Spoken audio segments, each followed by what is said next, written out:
When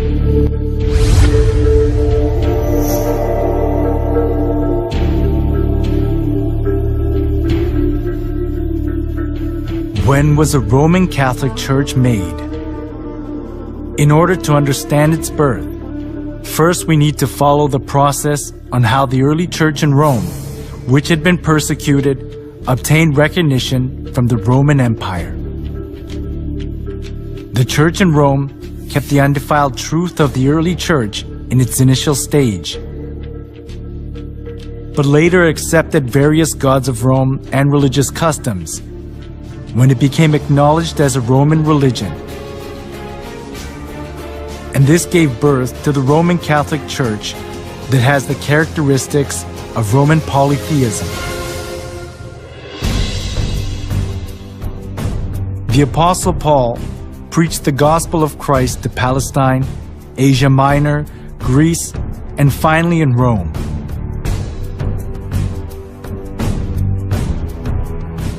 The church in Rome was not welcomed in its initial stage. It was because of the monotheism of Christianity, and the polytheism of Rome conflicted with each other.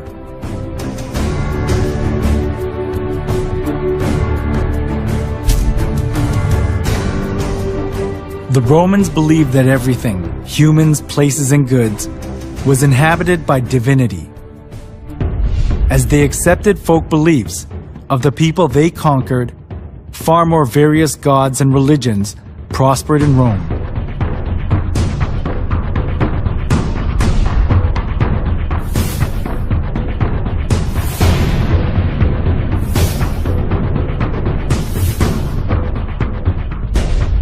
Christian monotheism that appeared in this age went counter to the polytheistic concept of Rome, especially as the Roman emperors approved all the religions of the people they conquered in order to rule over them and to achieve their political purposes.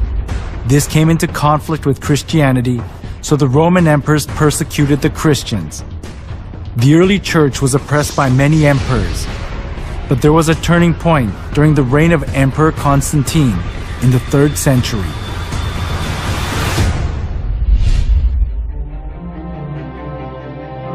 In 313, Emperor Constantine proclaimed the Edict of Milan. The edict approved Christianity as a legal religion of Rome and gave legal privileges and immunity from military duty and taxes to the Christian clergy.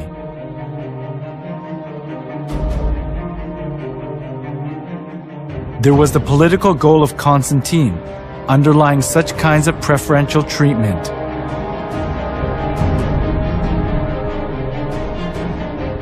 It was Mithraism, the sun worship religion, that was diffused throughout Rome. But all the Roman emperors deified themselves and enforced people to worship them. Some of the nobility were fascinated by the Egyptian mystery religion. So, Rome suffered from religious dissension within itself. At this, Constantine tried to make the best use of Christianity that had spread throughout the whole region of Rome, despite all sorts of persecution. This was because he thought that Christianity could solidify his empire. By approving Christianity as a national religion of Rome, Constantine tried to seek the unity of the Roman Empire under one religion.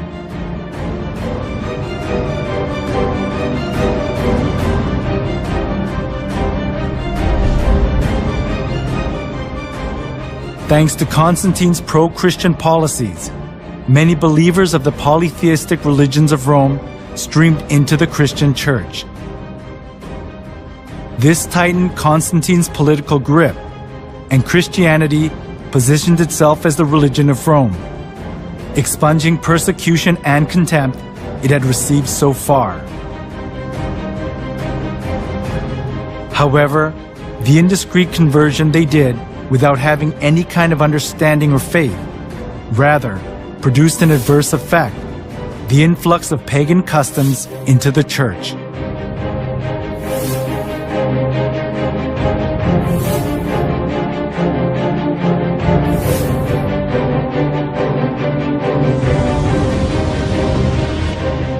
Those who were tainted with polytheism of Rome looked as if they had converted, but in actuality it wasn't easy for them to get rid of the religious rites and institutions of worshiping the sun, the moon, and the stars, and various gods and goddesses, which they had worshipped since their forefathers.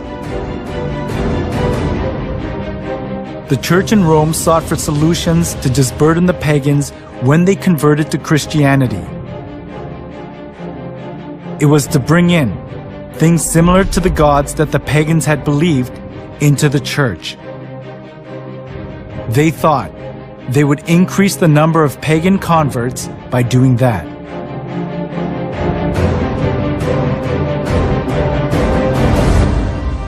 For the Christian bishops introduced, with but slight alterations into the Christian worship, those rites and institutions by which formerly the Greeks and Romans and others had manifested their piety and reverence towards their imaginary deities, supposing that the people would more readily embrace Christianity if they perceived the rites handed down to them from their fathers still existing unchanged among the Christians. The church in Rome that had been persecuted and despised wanted to put their roots down in Rome as an approved religion, even if they had to be mixed up with Roman polytheism. It was because they wanted to keep their faith in comfort, being freed from the extreme pain of persecution.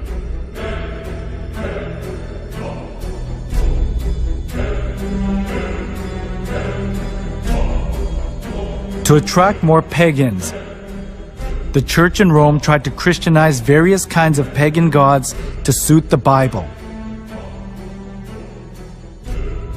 One of the most representative things among them was accepting pagan customs of the sun god worship tradition. The church in Rome identified Jesus with the sun god.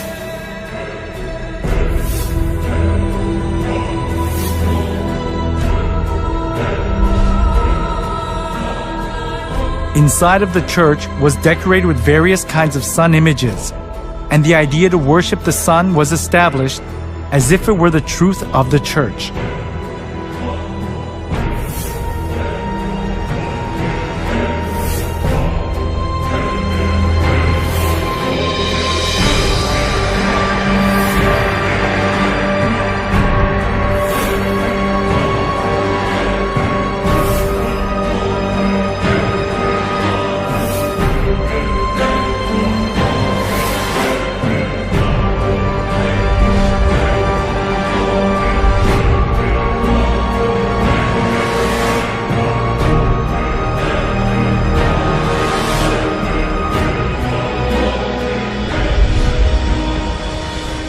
All judges, city people, and craftsmen shall rest on the venerable day of the sun.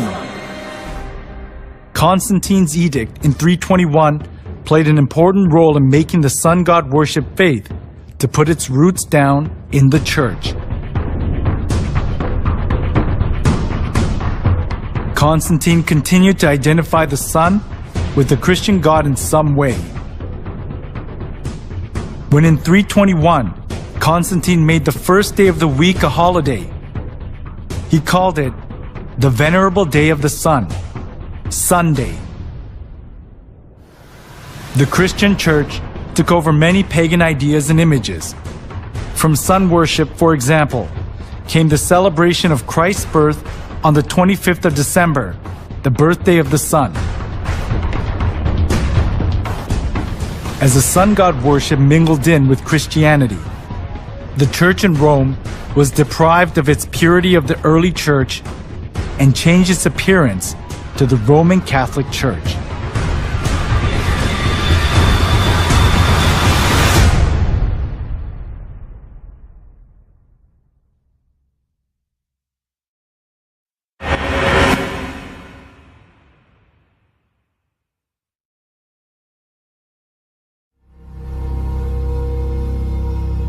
Before the 3rd century, the church in Rome was one of many churches that were scattered all over the Roman Empire. The reason the church in Rome later became the head of all the churches of the world and dominated the Middle Ages was because it joined hands with Emperor Constantine. As a result of Constantine's pro-Christian policies, many people who believed pagan gods converted to Christianity. This consolidated Constantine's political position,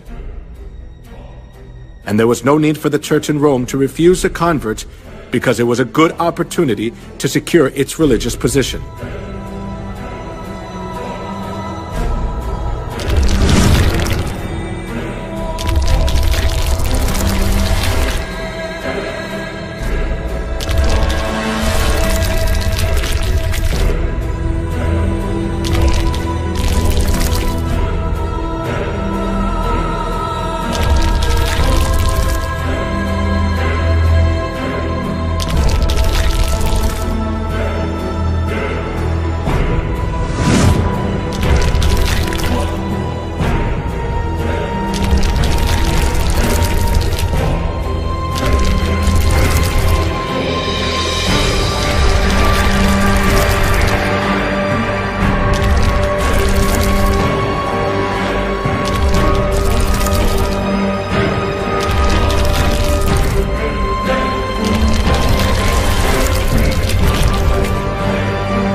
After the church in Rome accepted pagan idolatry and doctrines, it was quickly secularized. During the Middle Ages, it was even hard to tell the difference between the church and the secular world. The Catholic Pope enthroned kings, and kings protected the Catholic Church.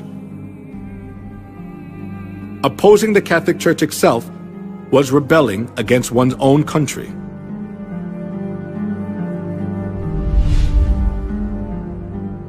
The Pope wielded an absolute power. We can see just how powerful he was through one incident, the humiliation at Canossa. That happened during the time of Pope Gregory VII. Pope Gregory VII claimed that the Pope could not be judged by anyone on earth, and he could dethrone emperors and kings, and excommunicated Henry IV, the Emperor of the Holy Roman Empire, in the course of the investiture controversy. As Henry IV was faced with the crisis of being dethroned, he went to the Pope who was in Canossa.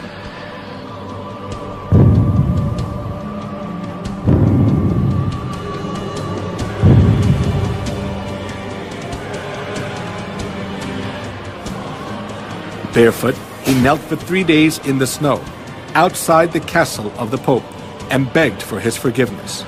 This is what is called the humiliation at Canossa incident. The Pope had so much authority that there was no one who was able to hold back the Church from abusing its power anywhere in Europe.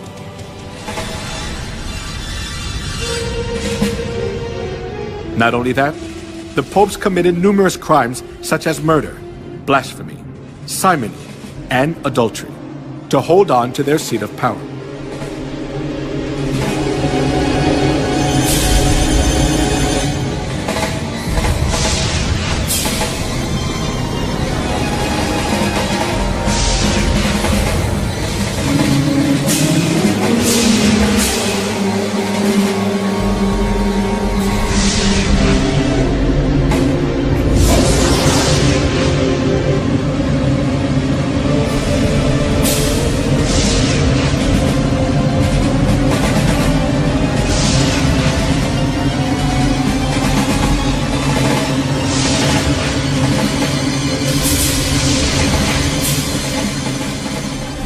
We cannot even fathom the evil deeds of the corrupt popes.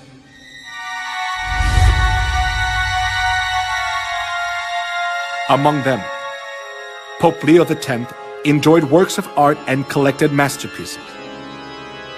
He invited artists like Michelangelo, Leonardo da Vinci, and Raphael to the Vatican and richly ornamented the church. Being driven by his vanity, he constructed St. Peter's Basilica. However, as he ran out of money by collecting costly works of art, he started to print a greater amount of indulgences.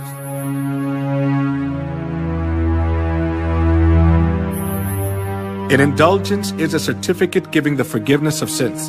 The Catholic priest propagated that people were guaranteed to enter the kingdom of heaven safer when they gave more money. Come, see for yourself. This is not just a simple indulgence. Even though you don't do confession, all your sins will be forgiven. Even the sins of your relatives in purgatory will vanish. Will you just leave your mother to suffer in the fire? Come here, everyone. Come.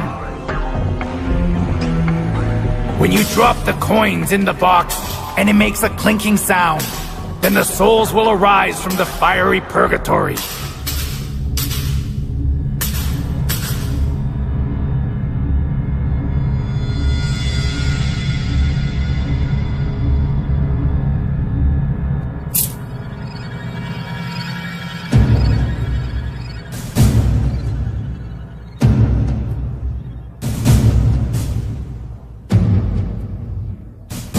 The sale of indulgence was one of the biggest businesses of the Catholic Church.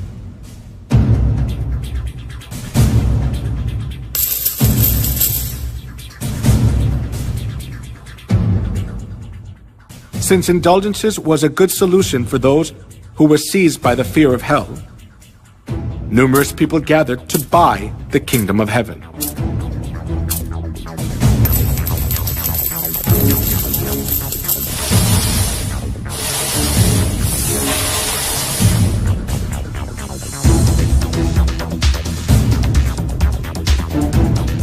Giotto, the representative artist during medieval Europe, clearly shows the evils of indulgence in his work.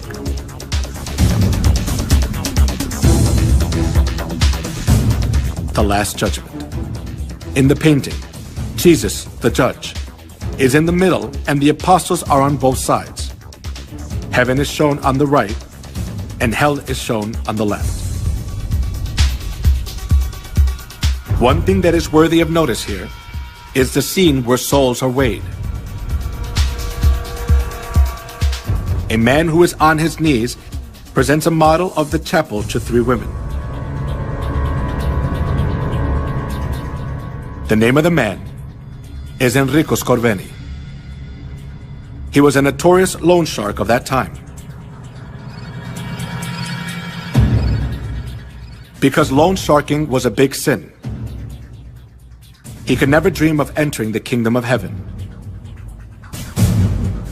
However, even though Enrico was a loan shark, he bought indulgences and paid for his sins, and proudly purchased the ticket for the kingdom of heaven.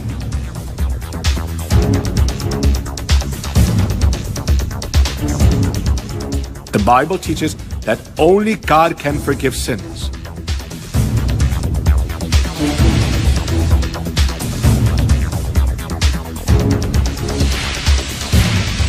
However, the Catholic Church insists that the Pope too has the authority to forgive sins. This kind of false teaching enabled them to commit fraud, the sale of indulgences.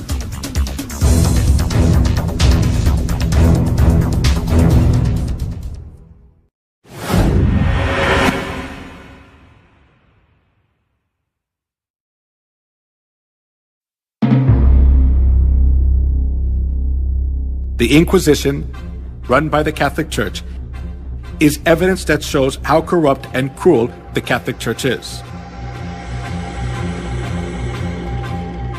The Inquisition, which was established for religious trials, became a transnational institution of the Catholic Church. It was devised to condemn heretics designated by the Catholic Church. Heretics defined by the Catholic Church were the Christians who opposed the false insistence and doctrines of the Pope and wanted to live by the Bible. to rule over the world as they want. The popes tried to get rid of the Bible and restricted people from reading it.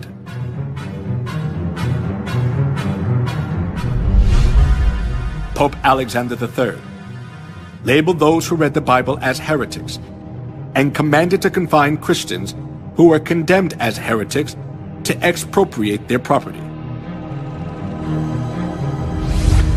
Pope Innocent III instituted the Inquisition and launched crusades to combat heresy. Numerous Christians were killed and dispossessed of their properties.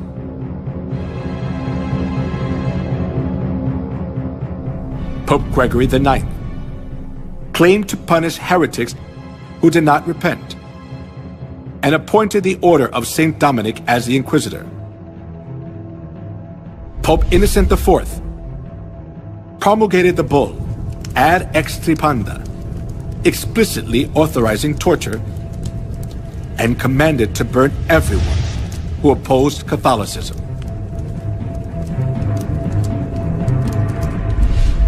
Here is the salient religious trial of the century. Giordano Bruno, a medieval astronomer, was charged as a heretic by the Catholic Church and burned at the stake.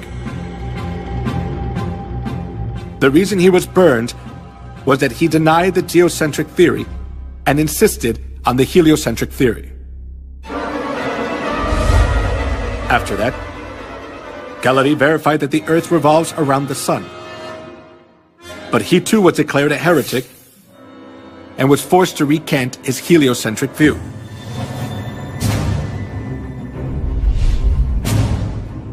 Joan of Arc, Maid of Orleans, who saved France from a crisis, was burned at the stake as a witch by the Inquisition.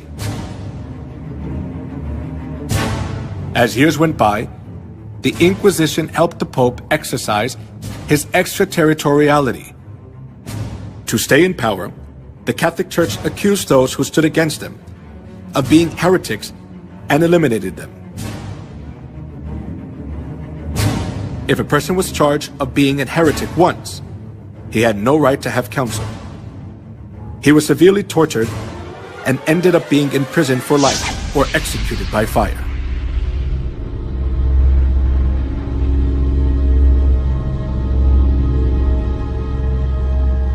The Inquisition was the most infamous and devilish thing in human history. It was devised by the popes and used by them for 500 years to maintain their power.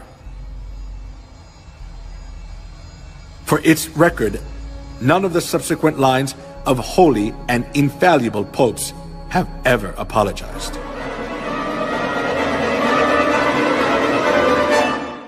He was given power to make war against the saints and to conquer them. Historians estimate that in the Middle Ages and early Reformation era, more than 50 million martyrs perished at the hands of the papacy. During the Dark Ages, 50 million innocent people were killed. In order to increase its wealth and power, the Catholic Church killed a great number of people. It is a distortion of history to call a murderer the apostle of peace. The Bible describes the crimes of the Catholic Church as below.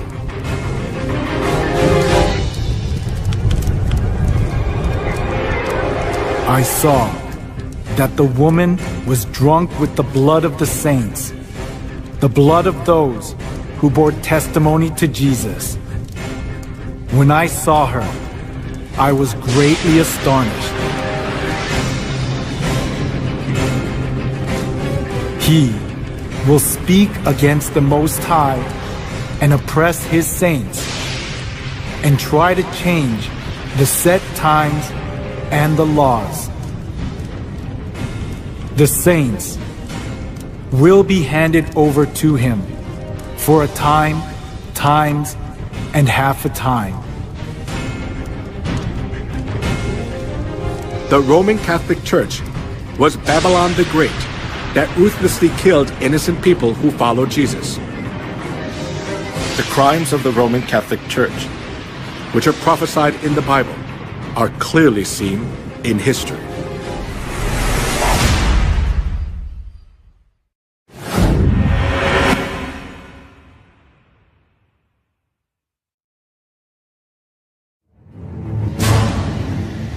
In the Museum of Torture Instruments in San Marino in Europe, the torture devices which were used during the Dark Ages are displayed.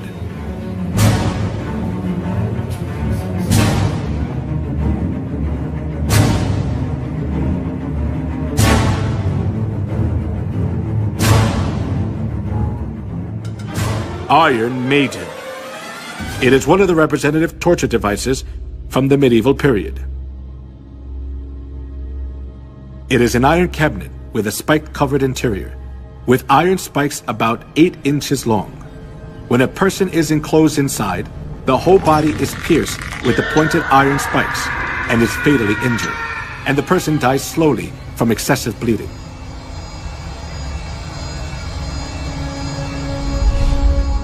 The torture device in the shape of a wheel was invented for execution. They tied a person around the wheel, then rolled it repeatedly over fire or spikes. They also bound the 4 limbs of a person on a wheel and crushed the bones using an iron bar or hammer.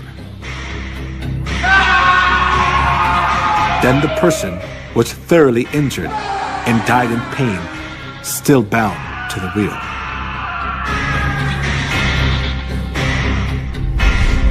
The Inquisition invented cruel torture devices to give victims as much pain as possible.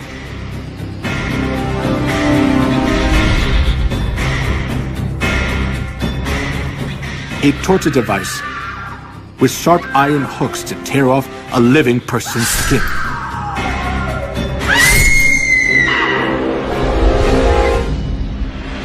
A pyramid-shaped torture device with a sharp tip. A person was put on top and suffered severe pain as a sharp point was inserted into the body little by little due to the body weight. Most of the time, tortures were carried out by Catholic monks or priests. They pulled out nails using pliers, burned parts of the body with fire, and crushed fingers and toes with torture devices. A pulley was used to lift a victim's body up, and then drop them to make all the joints go out of place. A person was burned alive while their hands and feet were tied. A chair with spikes was used to tie a person down, and it made blood come out from every part of their body.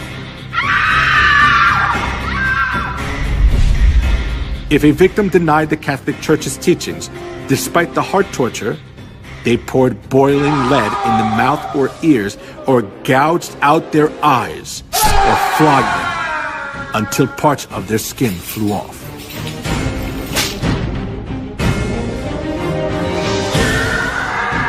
Sawing, slaying by sword and burning the victims alive. The Catholic priests enforced them to follow their teachings, holding the cross in front of them.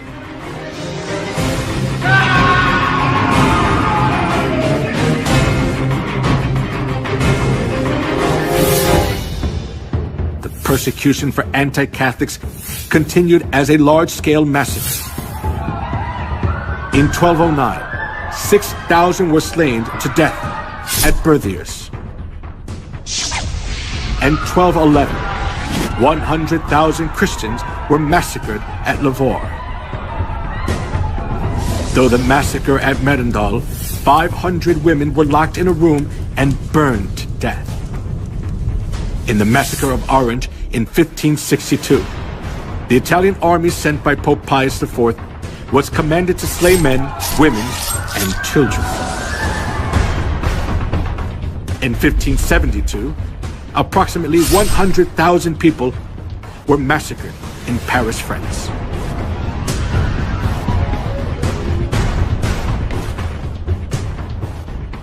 He will speak against the Most High and oppress his saints. The saints will be handed over to him for a time, times, and half a time. As it was prophesied that the one who speaks against the Most High would make war against the saints and conquer them, over 50 million people were slaughtered during the Dark Ages.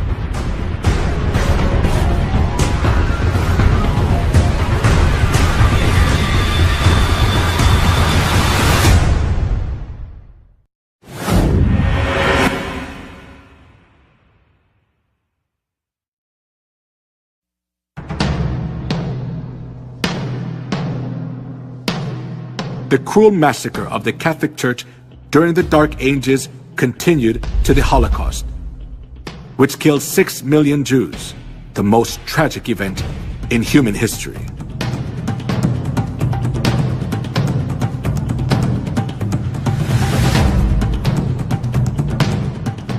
From 1933 to 1945, 6 million Jews, including 1.5 million children, were slaughtered in 15 European countries, such as Poland, Russia, Austria, Czechoslovakia, Hungary, France, Belgium, Luxembourg, Italy, Netherlands, Norway, Romania, Yugoslavia, and Greece.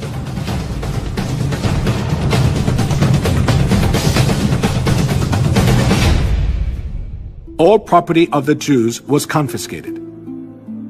Women were dragged naked in public. They suffered from starvation, infectious diseases, confinement, and public execution. The Jews who survived faced a miserable death in gas chambers in concentration camps built by the Nazis.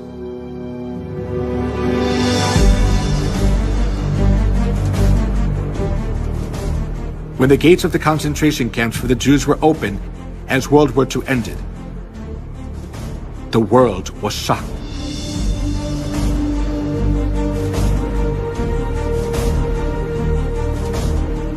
In the concentration camps, there were dead bodies of the Jews that were not buried yet, piled up like a mountain.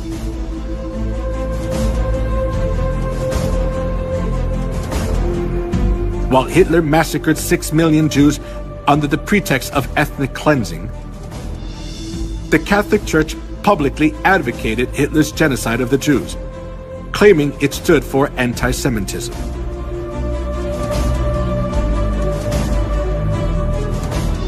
When the Nazis' genocide of the Jews reached its peak, Weissmandl, a Jewish rabbi, sent a letter to the Vatican to ask for help.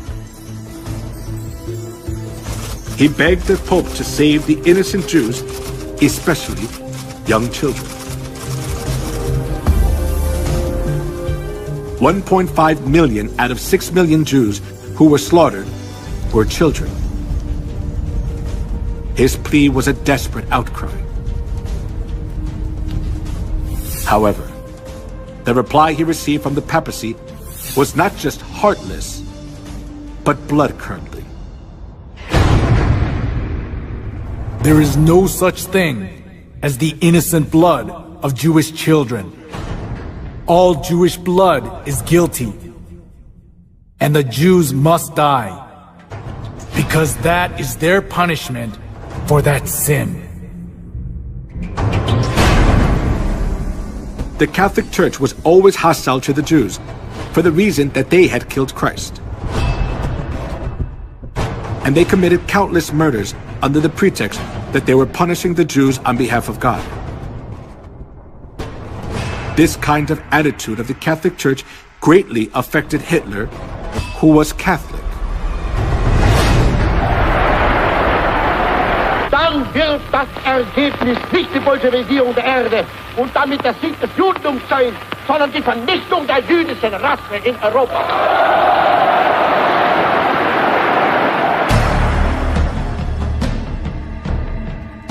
Hitler was a fervent Catholic. The reason Hitler extremely hated the Jews was from the historical experience of the Catholic Church, which had treated the true Christians and the Jews mercilessly for 1600 years. For this reason, Hitler was able to commit the Holocaust, sending 6 million Jews to gas chambers without hesitation.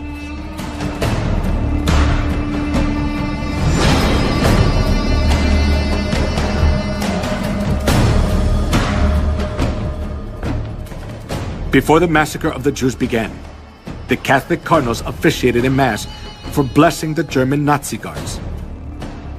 And the Catholic Church publicly advertised Hitler's genocide of the Jews.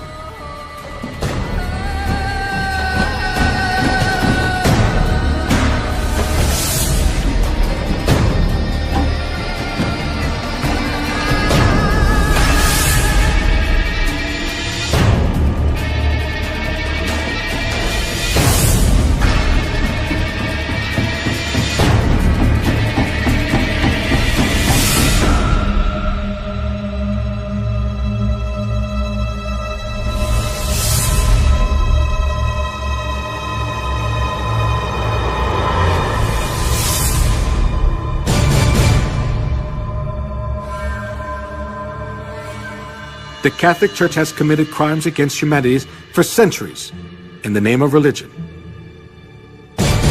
They committed the crime of killing 50 million Christians and the Holocaust of killing 6 million Jews.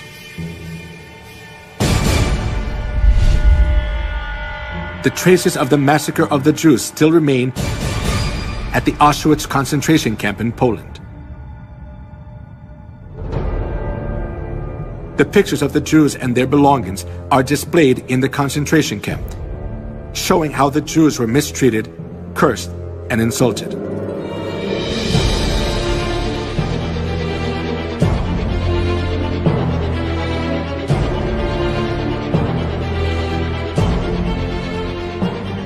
These horrible times remain in the records of history. But all the errors of the Catholic Church are disappearing from people's memories, little by little.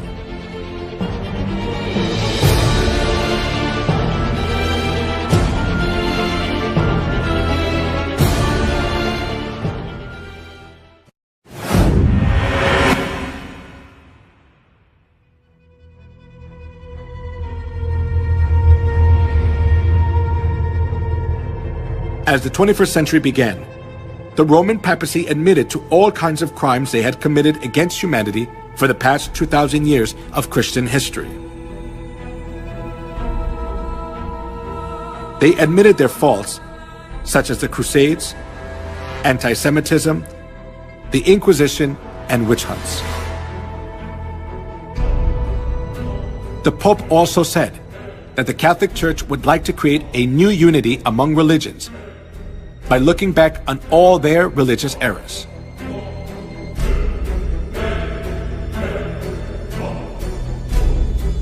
However, can all the errors of the Catholic Church be forgiven by just admitting to all the crimes they committed against humanity in the past?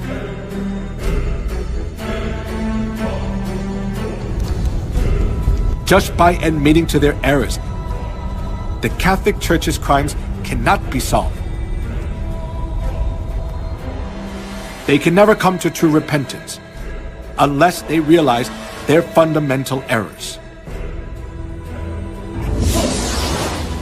When viewed from historical facts and the prophecies of the Bible, the Catholic Church is an organization of the Antichrist, which has destroyed all the truths of God, paganized Christianity by accepting all kinds of pagan gods, and made numerous souls worship Satan, not God.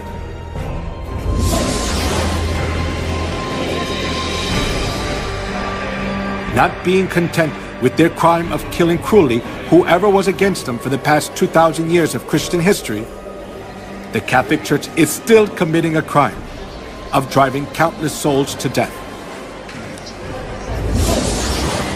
Therefore, admitting their crimes, which have already been revealed through history without having fundamental repentance, is only a crafty trick of the Catholic Church to pull the wool over people's eyes.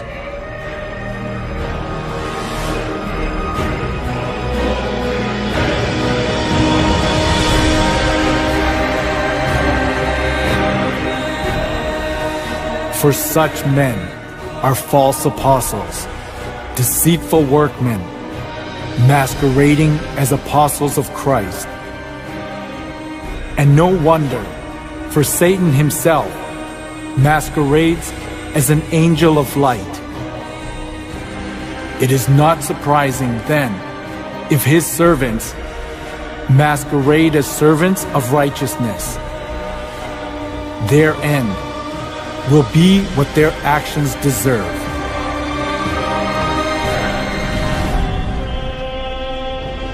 In human history, the organization which has killed the most people is the Catholic Church. Nevertheless, the Pope is called an apostle of peace. It is an act to distort history.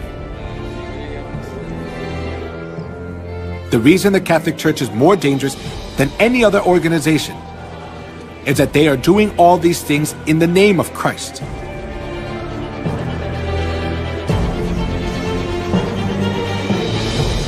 However, now the Catholic Church is revealing its detestable and hideous reality. In terms of declining congregations, but more profoundly to do with the paedophile sex scandal that has rocked the church for more than 10 years. We've been looking into one particular case involving... Incredible. One former priest said that, you know, perhaps 50% of priests who enter the priesthood may be gay. I talked to a long...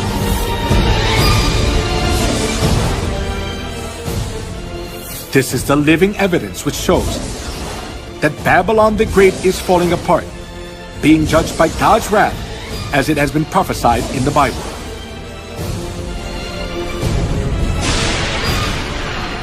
Fallen is Babylon the Great.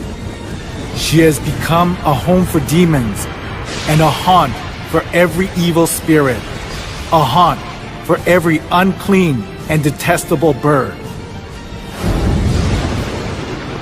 Give her as much torture and grief as the glory and luxury she gave herself. She will be consumed by fire. For mighty is the Lord God who judges her.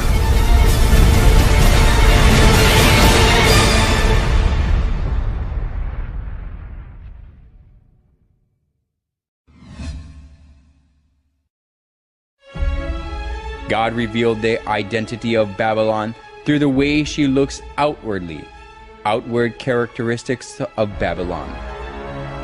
The woman was dressed in purple and scarlet, and was glittering with gold, precious stones and pearls.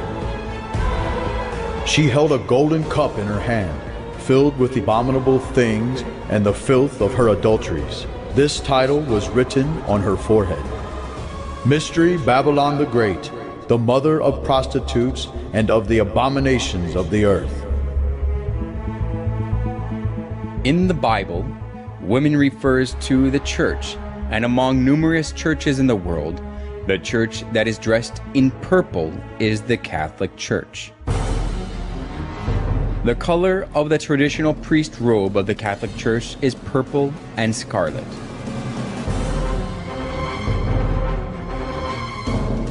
We can also confirm that the church that decorates its interior and worship utensils with gold, precious stones, and pearls is the Catholic Church. And in addition, it is only the Catholic Church that give Mass holding the golden cup, true to the words, "She held a golden cup in her hand."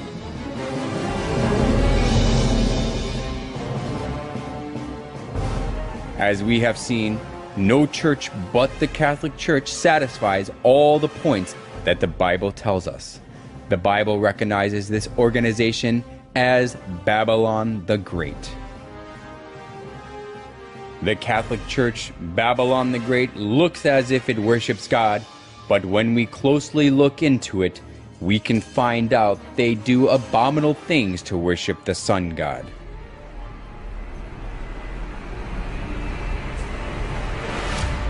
The Roman Catholic Church disguises itself as an angel of light, but it craftily introduced the customs of detestable idolatry and the sun worship of ancient Babylon. So the Bible recognizes it as Babylon the Great.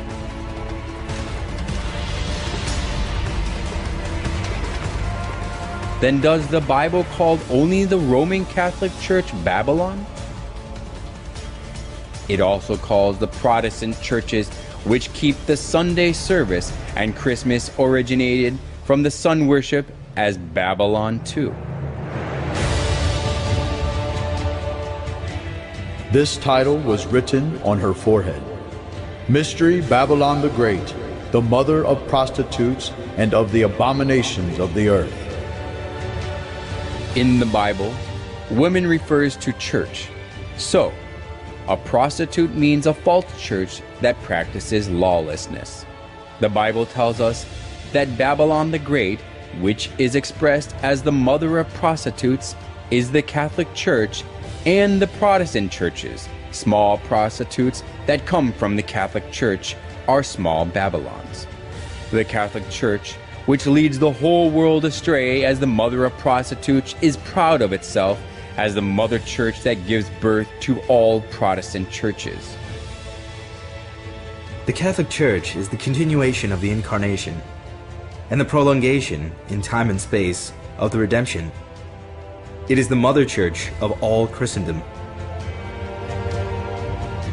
The Bible also recorded about the abominable behavior of the prostitute who leads the whole world astray.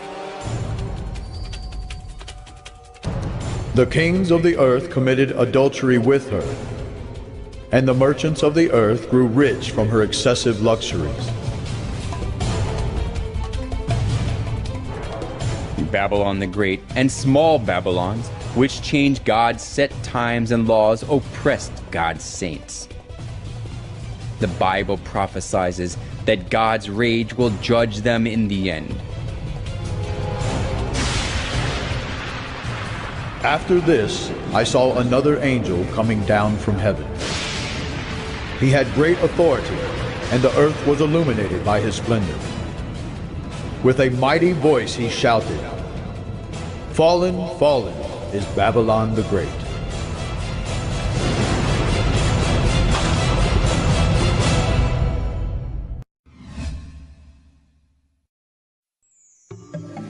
Piazza di Spagna, where the movie Roman Holiday was filmed, just below the Spanish Steps, which became famous where Audrey Hepburn ate ice cream, there is a boat-shaped fountain, and we can see that the water is running out of the sculpture of the sun.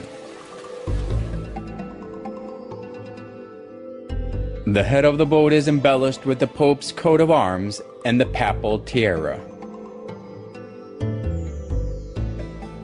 The tiara is the symbol of the papacy.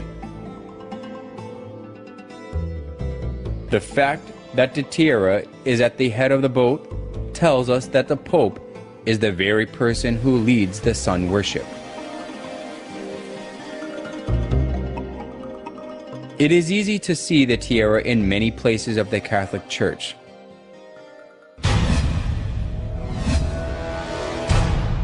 There is a secret hidden in the papal tiara. Through this we can also find the identity of the Roman Catholic. The triple tiara is the liturgical crown of the Pope, and it has the meaning that the Pope is God who reigns over three worlds, heaven, earth, and hell. This is also shown in the official title of the Pope. The official title of the Pope is the Vicarius Filii Dei in Latin, which means the Vicar of the Son of God. This title shows that the Pope is God himself. Some of the letters of the Latin have numerical values, so if we add up the numerical values of the letters of Vicarius Filii Dei, it is 666. 666. What does that number 666 mean? The Bible records about the identity of 666. If anyone has insight, let him calculate the number of the beast, for it is man's number. His number is 666.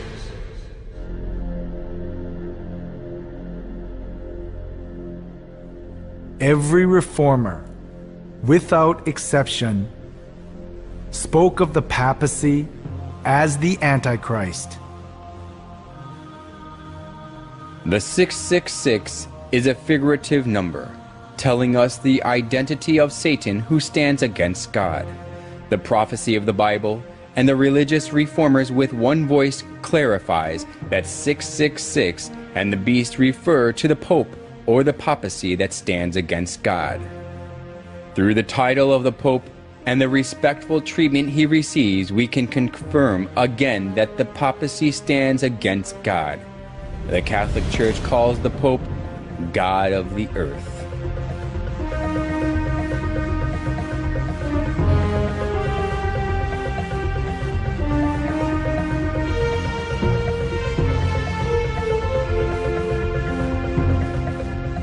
The Pope is a mere man, but the Catholic Church insists that he can modify God's laws as he pleases.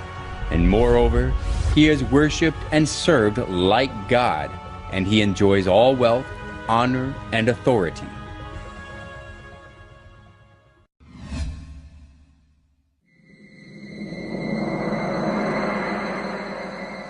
The obelisk standing in the center of St. Peter's Square is closely related to sun worship.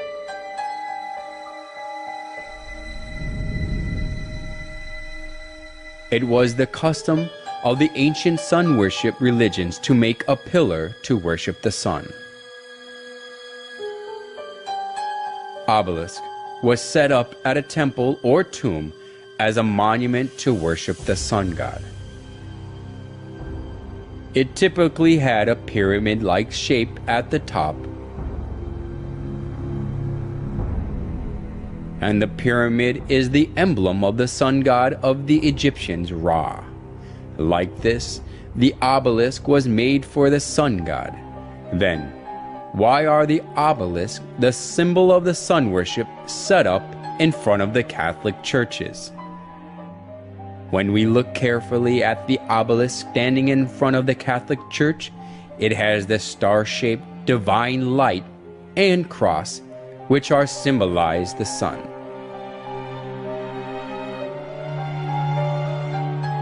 Just as the obelisk is the symbol of sun worship, the cross on top is also the symbol of sun worship, which originated from Babylon.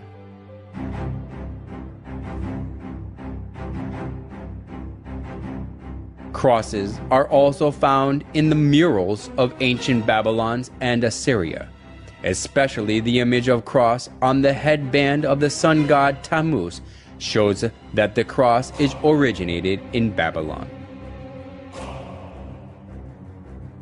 The Egyptians used the Ankh cross. The shape of the cross, made of two wooden poles, which the church started to use, came from the ancient Chaldean region. In the Chaldean Empire, the adjacent regions, including Egypt, the cross was used as a symbol of Tammuz. So, it is certain that the cross was made to worship the sun god.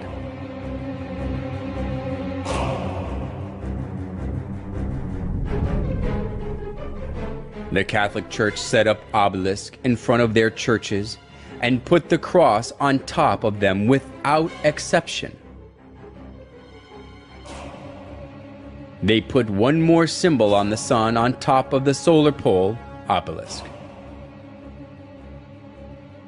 However, they made an excuse that they put the cross on top of the obelisk to show that they conquered the obelisk, which is the symbol of paganism. However, the obelisk standing in front of the church as a symbol is nothing but a vestige of idolatry, showing that they accepted the sun worship of pagans. The obelisk, the star shape of the divine light, and the cross are idols for the sun god of the pretense on belief in Jesus.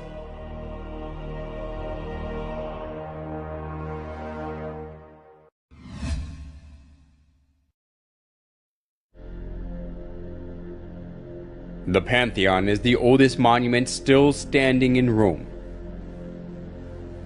The Pantheon was rebuilt in 125 AD by Emperor Hadrian and dedicated to every known god as well as the sun god, the supreme god of the Romans. Then Pope Boniface IV converted it into a Catholic church. The Pantheon, which once was the temple for the sun god but is now used as a Catholic church, is famous for its domed roof.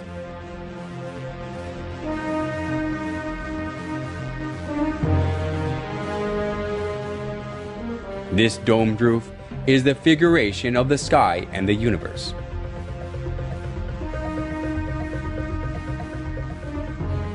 In the center of the dome, there is the oculus, a round opening with a diameter of 27 feet. The sunlight from the oculus is reminiscent of the round sun in the sky. The sunlight coming through the oculus lightens the inside of the church, and it creates an effect of the presence of the sun in the church.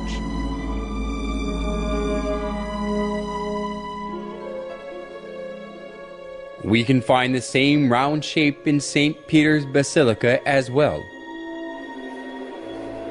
When we look up at the ceiling of St. Peter's Basilica, there is a circle like the sun at the center, and its shape looks like sunlight spreading from the circle. This kind of circular shape can be found not only in St. Peter's Basilica, but on the ceilings of most Catholic churches.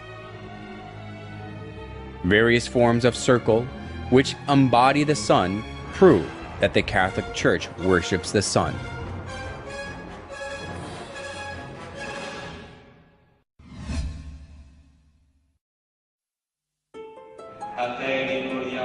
We can find another characteristic of the sun worship in the Catholic Church in their use of lamps and candles.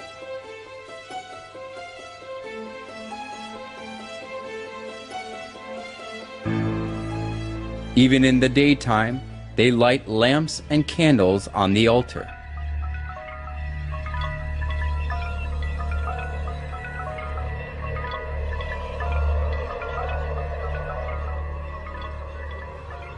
People buy the candles displayed before the statue of Mary, saints, and popes so that they can light the candle, put it on the altar, and pray. When starting the Mass or marching in procession after the Mass, the priest carrying the candle is always at the front.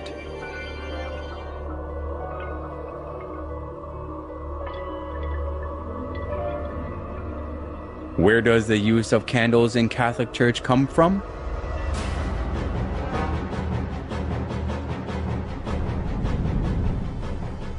Historian Alexander Hislop says that the use of candles in the Catholic Church comes from pagan rites. The use of these lamps and tapers comes from the same source as all the rest of the papal superstition. For so, according to the established rites of Zoroaster, was the sun god worshipped. In the pagan processions also at Rome, the wax candles largely figured, accompanied by crowds of all sorts that were initiated in the same religion, all with flame bow or wax candles in their hands. In the Molucca Islands, wax tapers are used in the worship of Nito, or devil, whom these islanders adore. Catholic scholars also admit that the use of candles in the Catholic Church came from paganism. We need not shrink from admitting that candles, like incense and lustral water, were commonly employed in pagan worship and in the rites paid to the dead. We must not forget that most of these adjuncts to worship were not identified with any idolatrous cult in particular. They were common to almost all cults.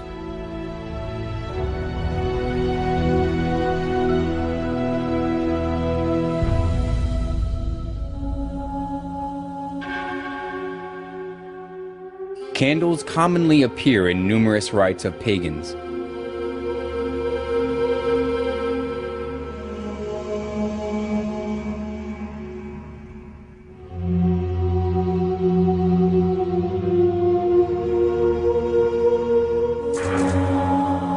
and it approves that the use of candles in the Catholic Church comes from sun worship.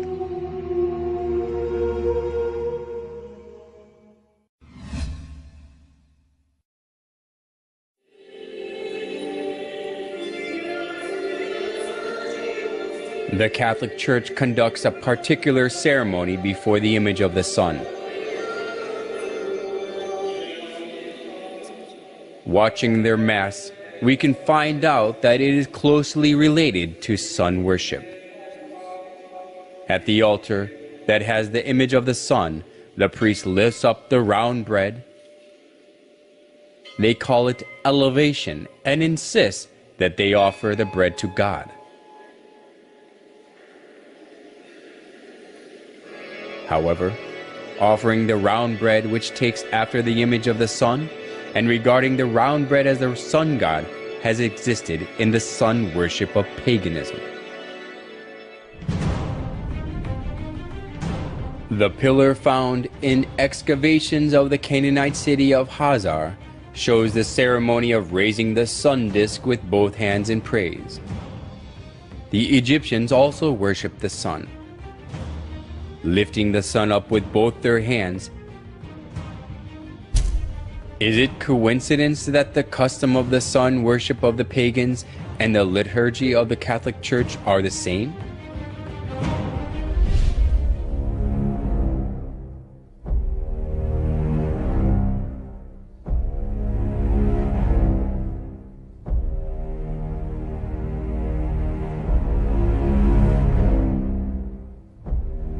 On special days, they put the bread in the sun-shaped frame and go parade through the streets for public display.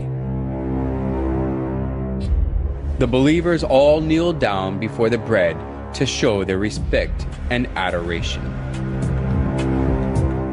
Curiously enough, the monstrance, which is the vessel used to display the consecrated Eucharistic bread, has a sunburst pattern. On the altar where the priest offers the bread, there is also the shape of the sun.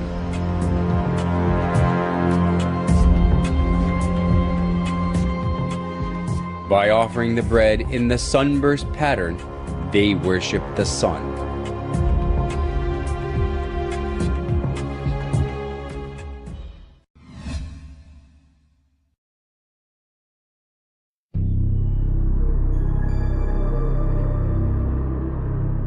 Around 2800 BC, there lived a hunter named Nimrod in Babylon, which was located between the Tigris and the Euphrates rivers.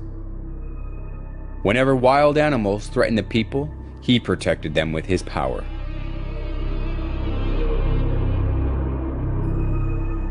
As people respected and supported him, Nimrod became arrogant and incited people to build the Tower of Babel. Come, let us build a tower that reaches to the heavens. Let us make a name for ourselves and not be scattered over the face of the whole earth. Such deeds of Nimrod that were against God has continued even after Nimrod had died. Semiramis, Nimrod's wife, insisted that Nimrod became the sun god. She cut Nimrod's dead body into pieces and sent them to each tribe of Babylon. People regarded the place where a part of Nimrod was buried as sacred.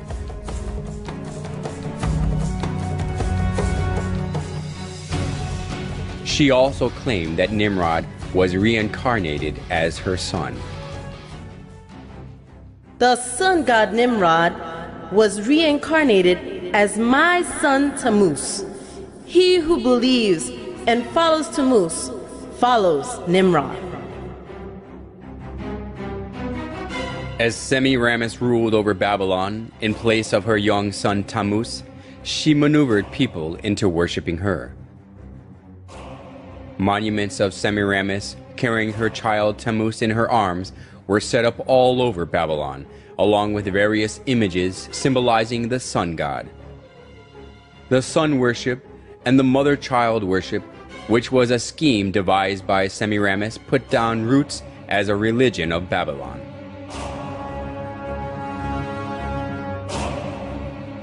Idolatry stemmed from Babylon spread to many countries after the Tower of Babel collapsed.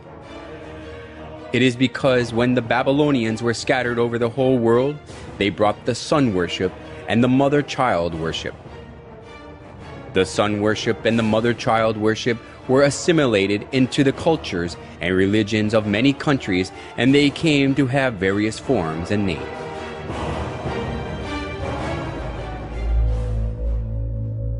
Nimrod, the sun god, was known as Mithra in Persia, Sol in Rome, Ra or Horus in Egypt, and Apollo in Greece.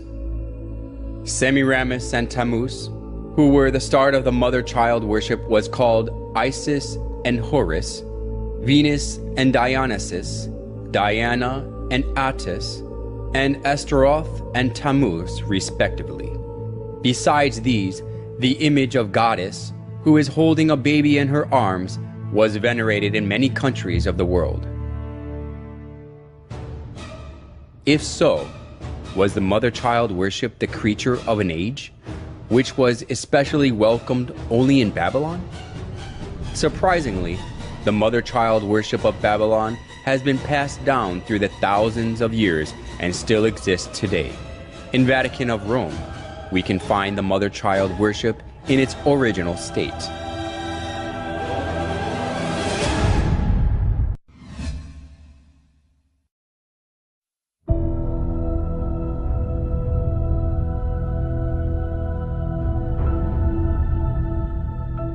The statue of Virgin Mary with baby Jesus stands in the eye-catching place in the Catholic Church, whether it is a big cathedral or a chapel in a small town.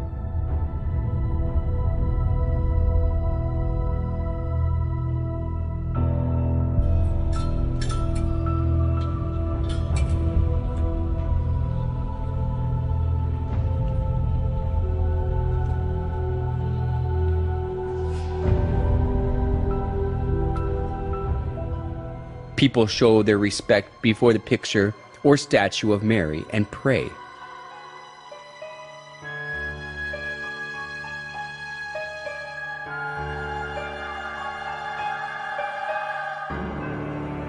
Even the Pope prays before Mary with his head lowered.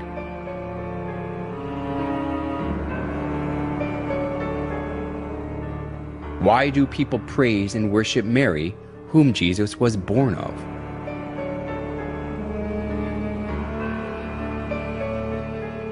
A famous Catholic bishop and writer, Alphonsus Liguori, explained in his writings that it is far effective to pray to Mary than to Christ.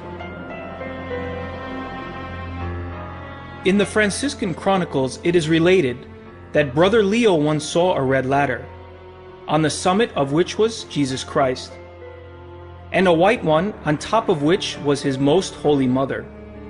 And he saw some who tried to ascend the red ladder, and they mounted a few steps and fell. They tried again and again fell. They were then advised to go and try the white ladder, and by that one they easily ascended. For our Blessed Lady stretched out her hand and helped them, so they got safely to heaven. The story, which was made by the exuberant imagination, sounded plausible.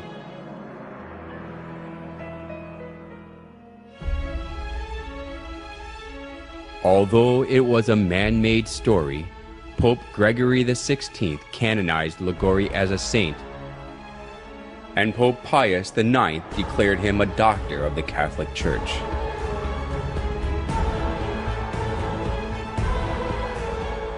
Now Catholics are taught that it is better to pray to Mary, who is merciful and understands us.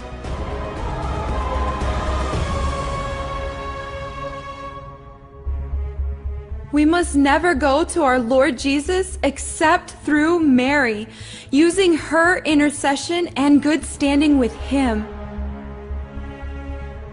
We must never be without her when praying to Jesus.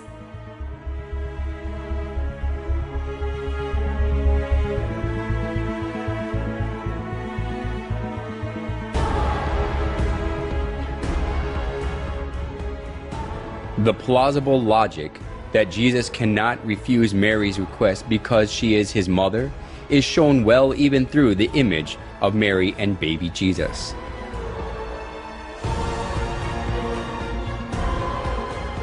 In most cases, Jesus is nested in Mary's arms as a baby.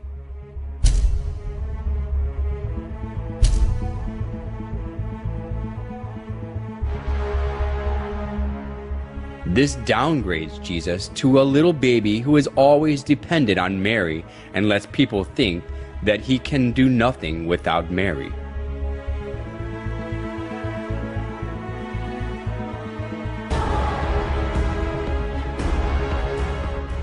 Today, the Catholics think more highly of Mary than Jesus.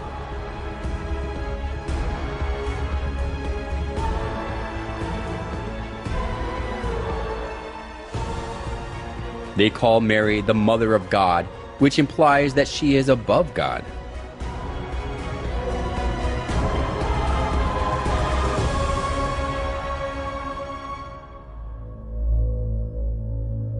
Mary as a female is merely a creation who was chosen to conceive Jesus.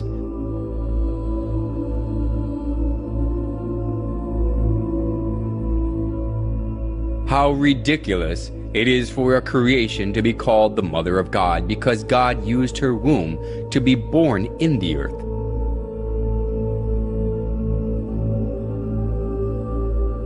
Nevertheless, the Catholic Church venerates Mary as the Mother of God.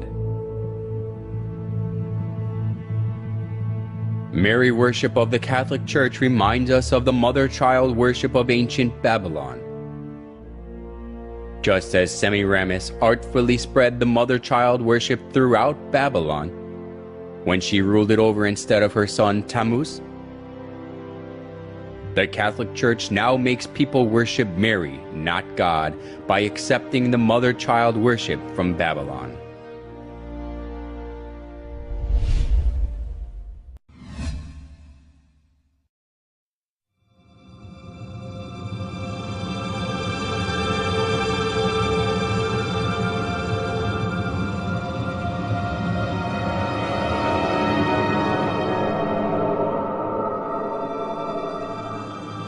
The Catholic Church regards it a great honor to keep the remains of the popes or saints in the church.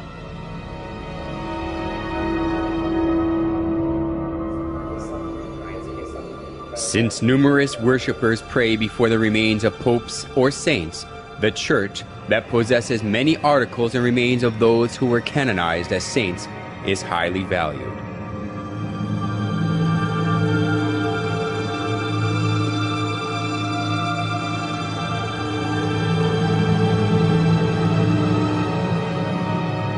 St. Mark's Basilica in Italy is said to have the remains of Mark.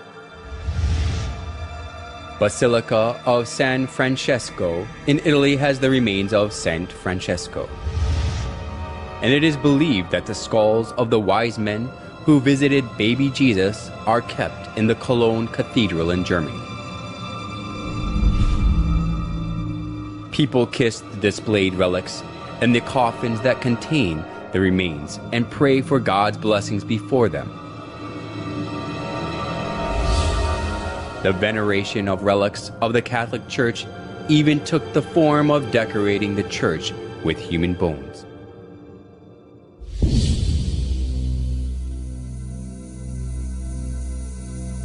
The Church of Santa Maria della Concesione contains the skulls and the skeletons of monks.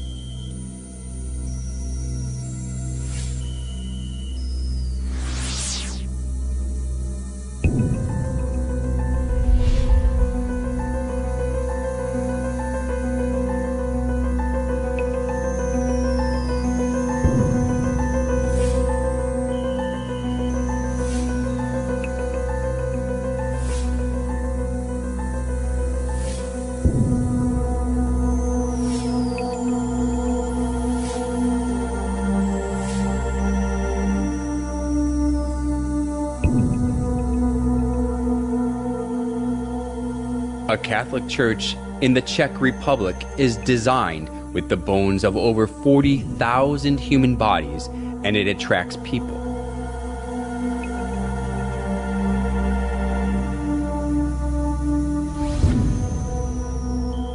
The crypt of the Church of St. Francis in Lima, Peru, retains the remains of tens of thousands of people.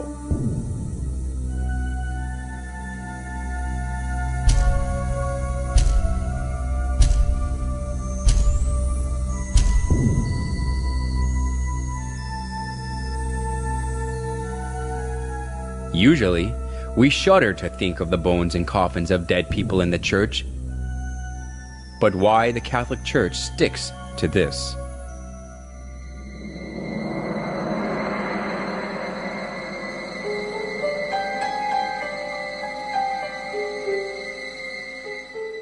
You will find that Catholics are encouraged to honor the saints by imitating their holy lives, by asking them to pray to God for us, and by showing respect for their remains, their images, and the like.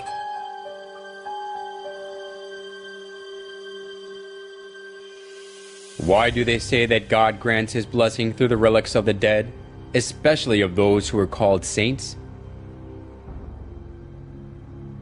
We can find the origin of the doctrine that God gives blessing through the relics in the ancient Babylonian religion. After Nimrod died, Semiramis cut his body into pieces and sent them to other regions, and they regarded the place where the dead body part was buried as sacred. The tradition of Babylon was handed down to the Roman Catholic Church, and because of this, the relics of the dead have become consecrated. Just like Babylon, that was cursed by God for its idolatry, the Roman Catholic Church is filled with all sorts of idols.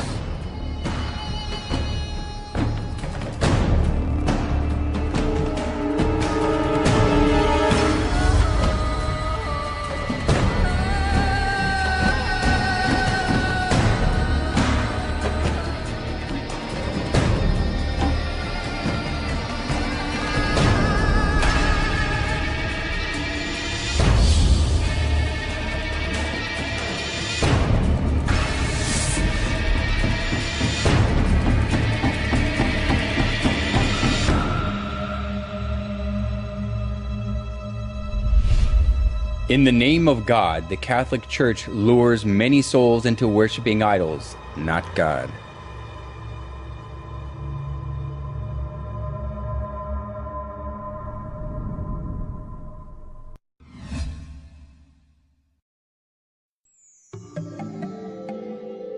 There are various forms of the sun in St. Peter's Basilica, which is one of the most important buildings of the Catholic Church. The sun disk is around the head of the statue of Peter, and the image of the sun is inscribed above his head. Including the image of the sun glittering with gold in the center of the basilica, we can find various sizes of the sun image beneath the high altar and every spiral columns.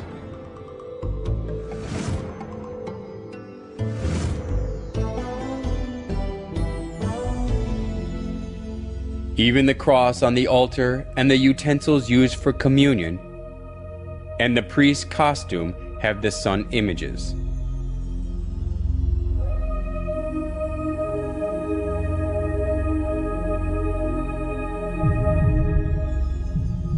In every place of the Catholic Church, we can find the sun images in various sizes and forms.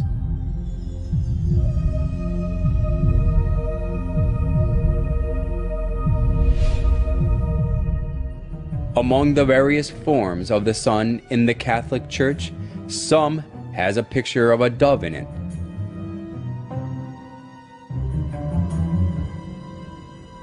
What relationship is there between the shape of the bird and the sun worship? In the ancient religion of sun worship, the sun god used to be depicted as a bird. The sun god depicted as a bird was originated in Egypt and spread to Rome. The sun of Assyria was represented as a winged bird, and the Egyptian sun god Ra and Horus are in the shape of a bird. The famous Egyptian bird of fire, Phoenix, is also the archetype of sun worship. In Rome, too, people carried the bird, the symbol of the sun god, on the pole.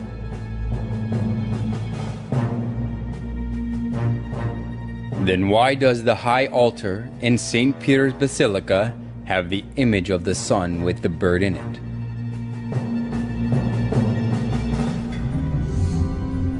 The Catholic Church insists that the bird in the solar image is the Holy Spirit. But this is a mere excuse.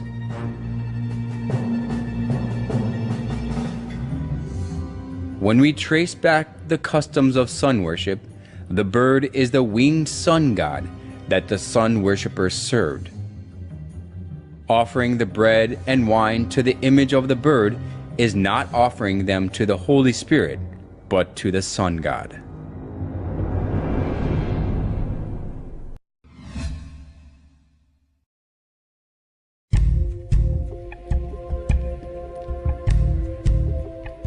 St. Peter's Basilica is located in the Vatican City.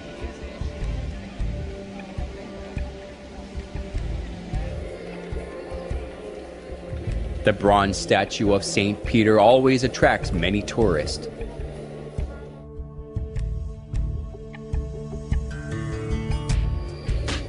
People believe that their wishes are realized when they pray by touching the foot of Peter, so the feet of the statue have been worn away. The biggest reason more than 10 million people every year on average visit the Basilica is that they insist that Peter, who was one of the 12 apostles of Jesus, was buried directly below the high altar of the Basilica. These are totally unfounded rumors, but people pray for God's blessing before the altar with blind faith.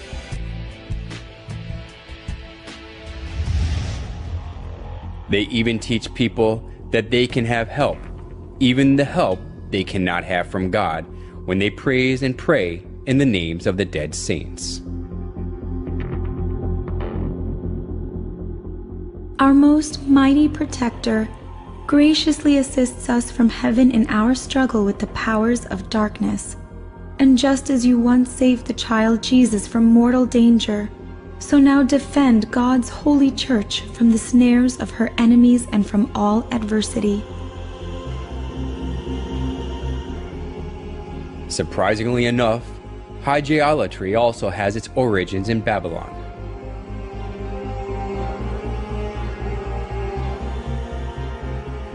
Since the Babylonians had some 5,000 gods, there were plenty to choose from.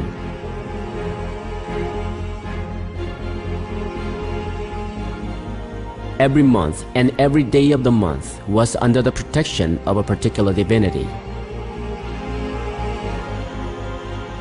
In ancient Babylon, the roles of gods were divided by people's problems and occupations, so the people worshiped their certain gods associated with their needs.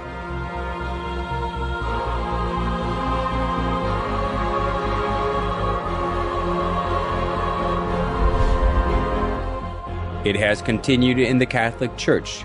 The Catholics pray to the certain saints associated with their problems so that they can receive help. Just as we go to see different doctors according to the kinds of diseases, the Catholics go to different saints according to their needs. Just as they downgraded Jesus as a little child who depends on Mary through Mary worship, hygielatry also deceived people to think that Jesus is weaker than the dead saints, so he cannot give them help.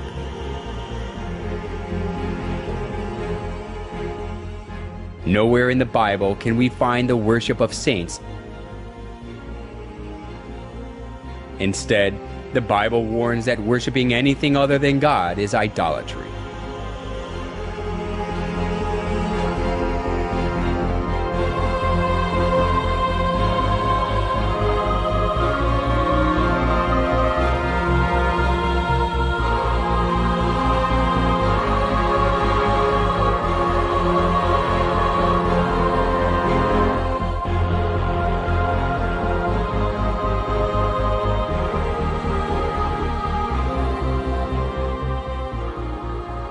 The Catholic Church even deleted the second commandment of the 10 Commandments so that they can worship the saints.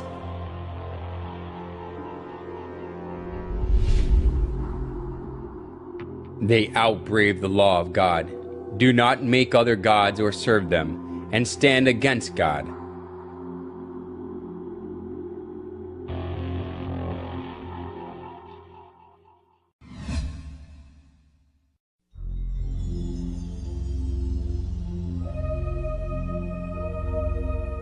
In St. Peter's Square as well, the image of the sun is skillfully hidden.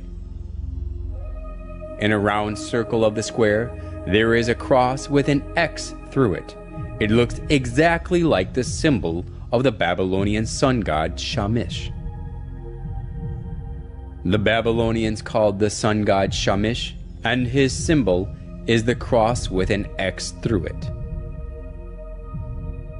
So we can easily notice that St. Peter's Square is modeled on the symbol of the Babylonian sun god Shamash. It even has one more circle inside it, just like the symbol of Shamash. The Babylonian sun god Shamash also appears in the image of a wheel. The ancient sun worshippers believed that the sun god rides the chariot, and they regarded the wheel of the chariot as the sun. To our surprise, St. Peter's Square has the shape of a wheel. The obelisk in the middle of the square is an axle. The square itself is the wheel. We can notice that St. Peter's Square is also the figuration of the sun.